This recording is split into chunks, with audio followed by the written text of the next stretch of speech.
আসসালামু আলাইকুম। সো আজকে আমার মেয়ে রোজিকে গোসল করাবো। সো ওকে যখন আমি নিয়ে আসি উইন্টারের ১ থেকে ১.৫ মাস আগে, তখন হচ্ছে আপু বলে দিয়েছিল আমি গোসল করিয়ে দিয়েছি। সো ওকে আর গোসল করতে হবে না। একদম হচ্ছে উইন্টারের ৩ থেকে ৪ মাস পর আপনারা গোসল করাই দিবেন। সো বেসিক্যালি এমনিতেও বিড়ালদের হচ্ছে ৩ থেকে ৪ মাস পর, পর গোসল করাইতে হয়।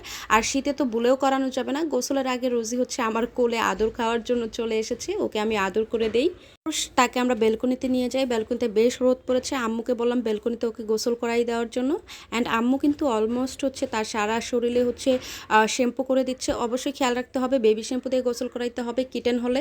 আর আলাদা তাদের শ্যাম্পু কিনে পাওয়া যায়। আর খেয়াল রাখতে হবে তাদের কানে যেন কোনো রকমের কোনো পানি না ঢুকে। কানে পানি ঢুকে গেলে কিন্তু মারাত্মক লেভেলের ক্ষতি হয়ে যেতে পারে। তাদের সমস্যা হবে বিভিন্ন।